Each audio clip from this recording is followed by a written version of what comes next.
Okay, I'm going to do a quick review problem for those at home. This spot from here to here, -2 comma -3. This one's going to be 5 comma 7. I'd like you to tell me how to describe this. Is it increasing or decreasing, and from what to what? Then I want you to label for me what the absolute minimum is. I'll pause for a second while you try that one. It's increasing from -2 to 5. Does it matter if I have parentheses or brackets around that? Nope. Use parentheses. That was increasing in that interval. Okay, next thing was local max, 5 comma 7. Local min, -2 comma -3. And what's the absolute minimum? There is no absolute minimum. Good. Unknown. It keeps going down, so you don't want to say negative infinity because you'd be implying that is the minimum, as in that is a place, and it doesn't actually get there. So we want to not say negative infinity. We want to say there's no minimum. All right. How about this? I'm going to draw a different one. What is the, this is going to be the sine wave. Do you remember the sine wave? And it's going to keep going forever in both directions. But it has a high and a low. Do you remember what the highest sine wave ever was? Okay, and what's the lowest it ever goes? All right, good. So then what is the domain and range of sine? Don't say it, write it. What's the domain and range of sine? This should be a little more straight right here, by the way, but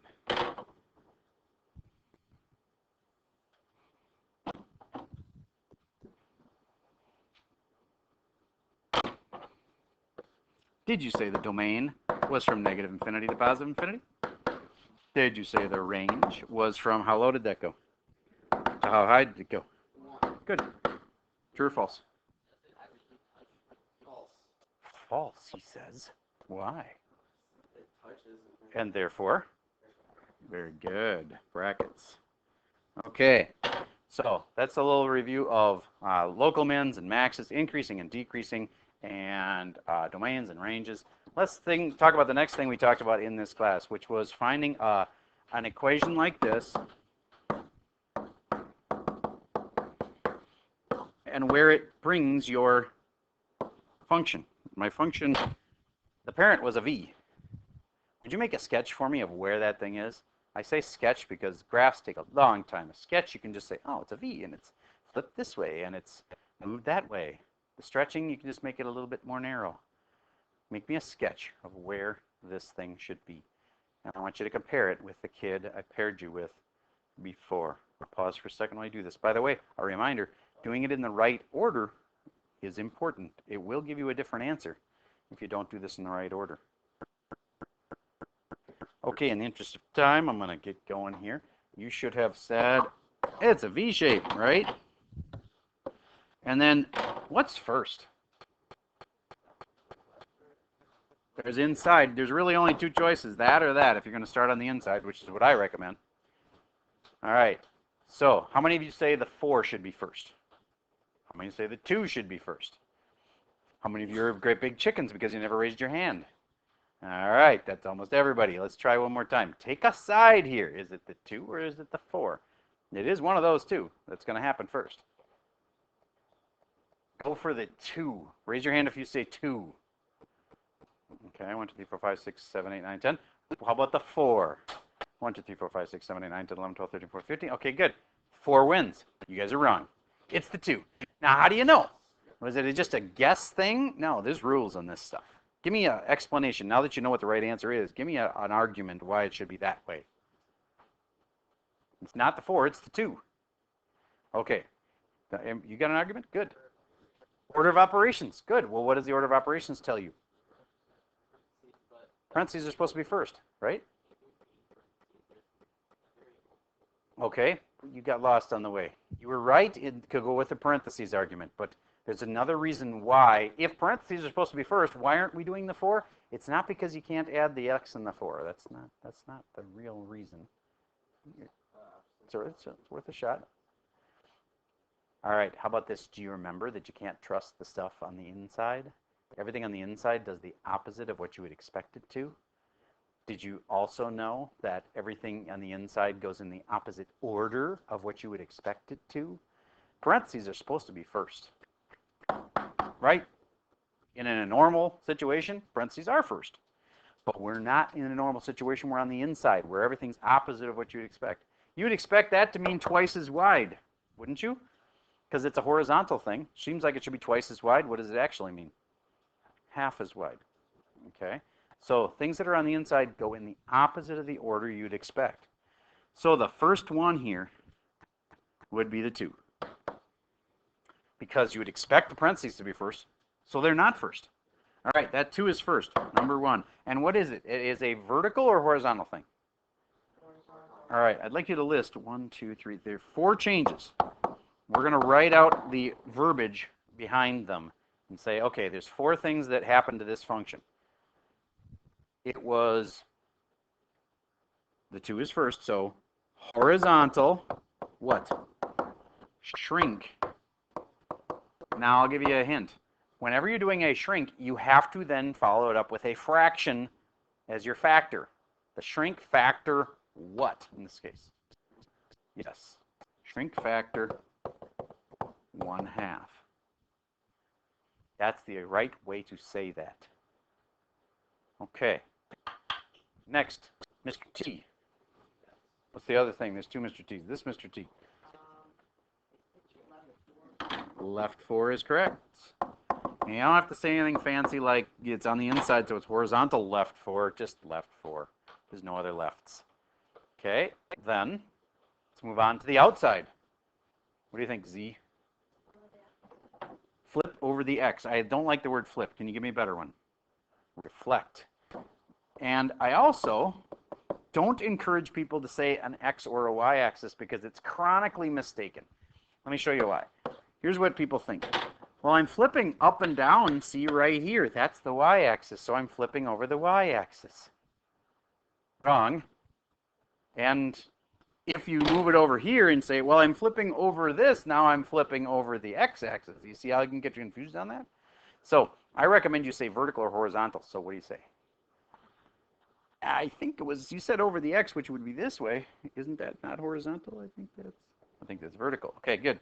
So it's a reflect vertical. And the other way you can know that is it's vertical on the outside. Vo. So that was a reflect, a vertical reflect. And number 4, the last one, Mr. H in the front row.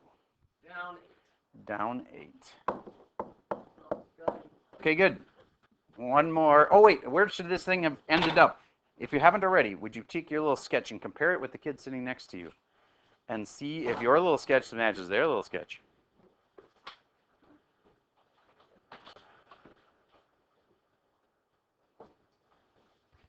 Okay, here's how it should have gone. You should have said horizontal shrink factor of 1/2. That means half as wide. That means my V is now narrower, half as wide as it was. Does that make sense so far? And then I'm supposed to go left 4, and then I'm supposed to vertically reflect. Flip, only do it in blue. Looks something like that. Am I done? Other than down 8, there we go. So it should be down there. Raise your hand if yours is generally in that neighborhood. Okay, good. Now, what if I go the other way and I say, I want a function that's going to make it vertically stretch factor 5, and then in this order, then I want it to move up 3, and then that's good enough for it. A function that will do this in this order. I haven't told you which function. I haven't told you if it's x squared or absolute value or what. Hopefully you said y equals, because we want an equation. And then if I didn't say what function it is, use f of x. And then, should it be, what should I do to make the thing have the vertical stretch factor 5? Yes, sir? So it's on the outside. You got it. And then how about that up 3? Where? There you go. That's your answer. What if I now said, oh, by the way, in the function, what square root? So you put a square root. Do you know where? You can't just put a square root over the whole thing. That'd be wrong. Just a square root like that and leave the f in there? over the f. In other words, the f was replacing what we didn't know what the function was. So we replaced the f with a square root, and now I have it. And you really wouldn't need the parentheses anymore because the square root is like a grouping symbol all by itself. All right, good. Now for that, let's do a point that gets moved. Here's a point, 2 comma negative 5. And it gets moved with this little directions. I want negative 3f of x, 2x plus 1. And that's good enough. And I want you to tell me if that point was moved based on these rules, where would it go?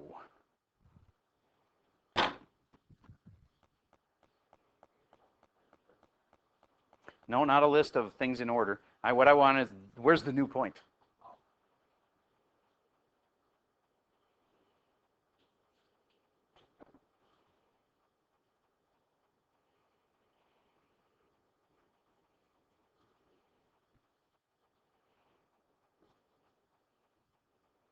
See if you're starting right. That's where the x goes, right? All of that stuff is the x. So that's equal to 2, and then you solve. 2x plus 1 equals 2. Divide by 2 on both sides. X plus 1 equals 1. Again, I divided by 2 on both sides. And then x must equal 0. Raise your hand if you had the same thing as I did. Good. So basically, this point moved to the origin. At least the x of it is at 0. How about the y of it? Well, this negative 5 goes in where f of x is. That's the f of x, right? So this is f of x, and therefore that goes in there. And therefore, it's now y equals negative 3, and the whole thing got replaced with a negative 5. Y equals 15. So my new point is 0, comma 15. Raise your hand if you had the same thing as I did. Okay, good. That's moving a point. Now let's talk about taking a, well, you tell me. What else have I taught you, this little mini unit that you could be tested on? Absolute values. So like, for instance, I draw you a picture. I draw this picture.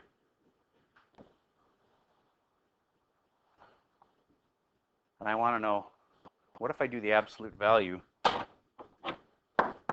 me how you want the absolute value to be. There's a lot of ways to absolute value that. Okay, let's do the inside kind. Everybody try to absolute value that on the inside.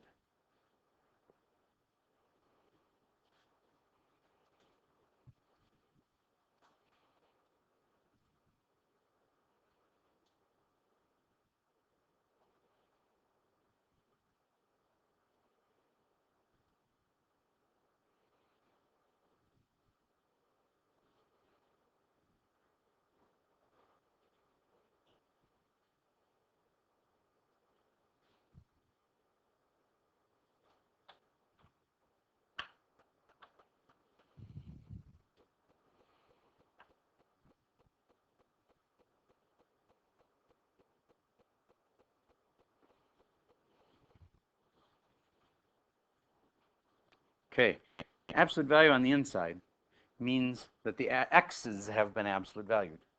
That means that when you put in a negative x, it's going to now think you put in a positive x. So like if I put in a negative, well, let's say this over here at negative, let's say it's negative 5. When I put in x is negative 5 into my function, it thinks I put in a positive 5. So it's going to go over here and say, what's the answer? It's that. And then it'll say, okay, so it's that. So this is the kind where this gets overwritten by a reflection of from the right side. There we go, something like that. Where's your hand? That one right? Okay, good. You kind of go on the outside. How would that? Let's say I start with a new picture here. What's weird about that graph? Not a function. Good. Okay. But does something have to be a function to be able to do the absolute value of it? No. So I'd like you to try the absolute value of this function. Oops. Absolute value line got curvy there.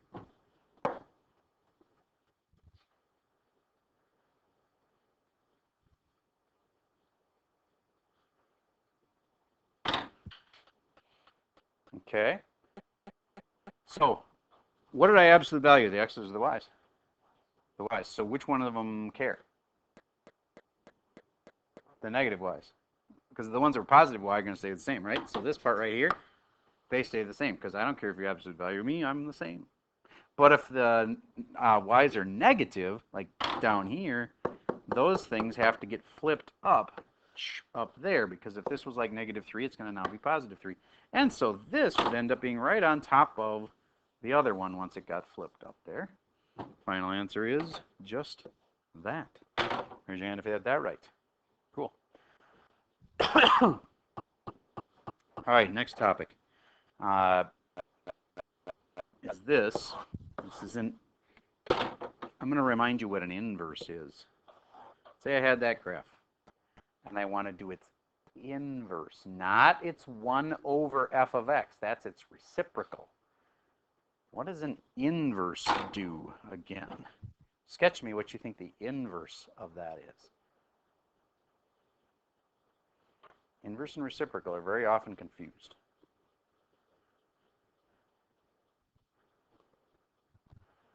You got it. Good job. That's the original graph, I think. Or no, it's not what you wanted. That is not what you wanted. Yes. Yeah, yes, pretty much. Yes, yes, yes, yes, yes, yes. All right, in case you've forgotten, remember the line y equals x? It's a reflection across that line.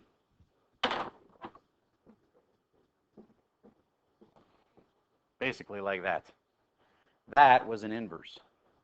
What did we just learn that was called something else? Reciprocal.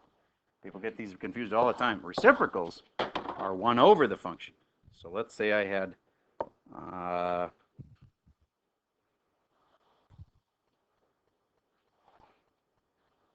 that original.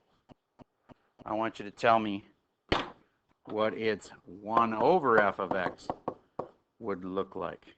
Pay special attention to certain points. Certain points are really important when you're making an inverse.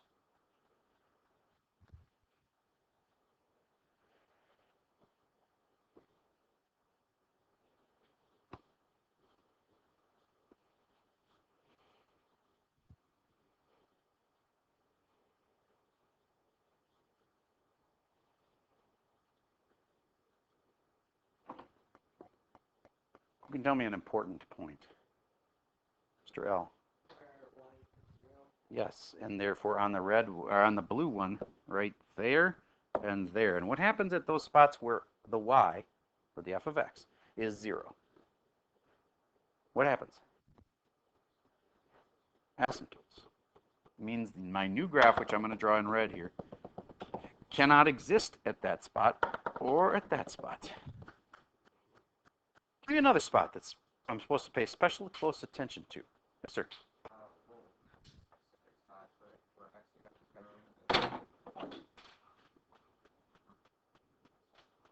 Okay, I'm getting confused by the whole x equals 0 thing.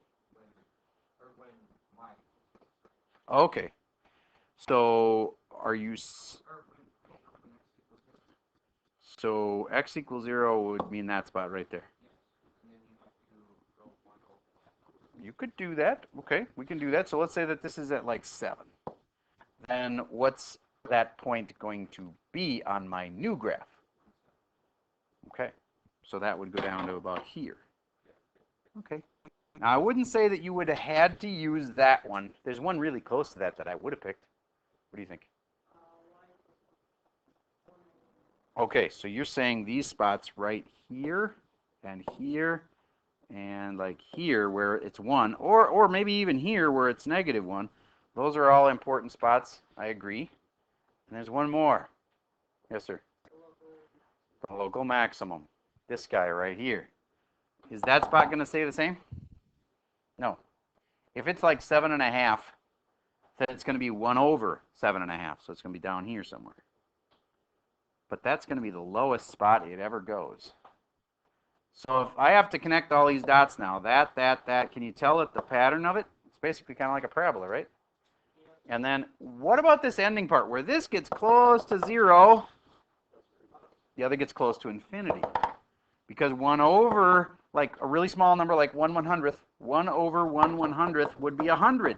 So these numbers get huge, so that's why it goes down like this and then up like that. And I crossed over the asymptote line. Actually, it feels like the asymptote line moved on me somehow, but anyway, shouldn't be crossing over the asymptote line.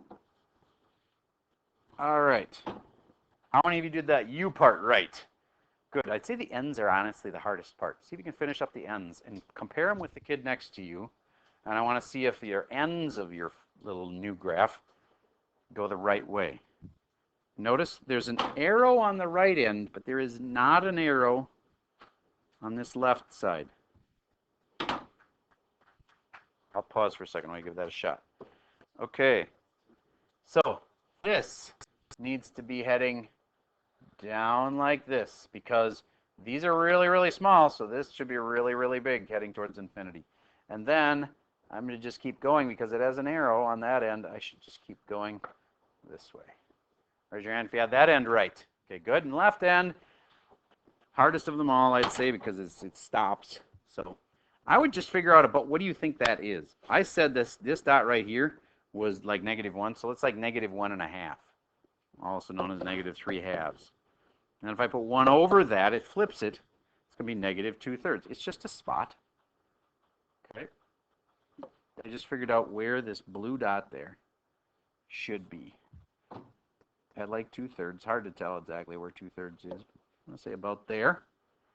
And now I should go through this spot because that's what I said 1 was. And then as this gets close to 0, that goes to infinity. So it looks something like that. Yes, ma'am.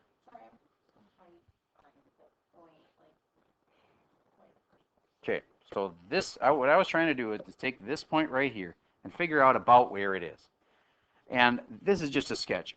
You would have actual numbers you could look over to on the side of your paper, okay? But I was saying it was more than -1, you know, because I had said this was -1 before.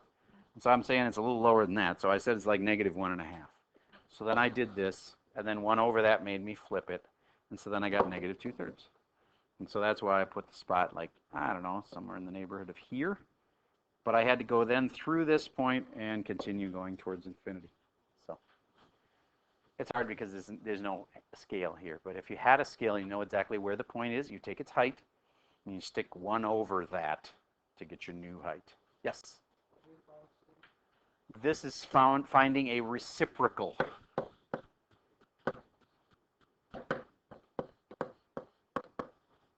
And that's also 1 over the function.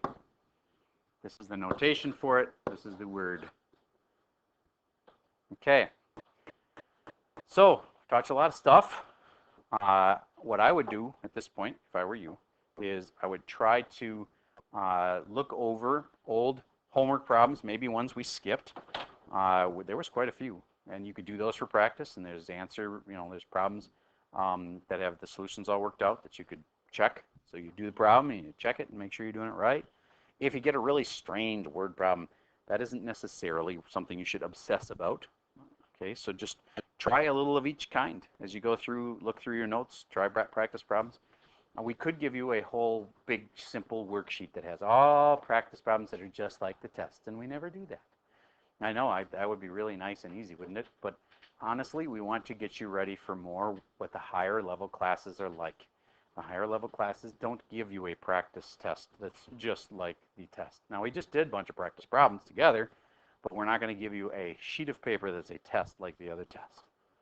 Okay, and I purposely did some things differently than they're going to be done on the test. So you'll have to be able to adjust in your head and go, okay, well, I learned this, and that's a lot like that. Can you make the leap? That'll be what determines whether or not you'll get the A. Because if all you can do is exactly what I did, that's not good enough to necessarily pull off an A on an honors test. If you can just copy me, that's good enough for an A in my pre-calc regular class, but not in the honors class. So you have to be able to make some small leaps. All right.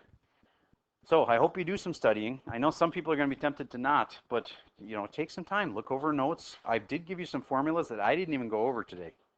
Do you remember some formulas that I never even talked about? Even and odd, for example, and you better look through your notes, make sure you're ready for everything we've done.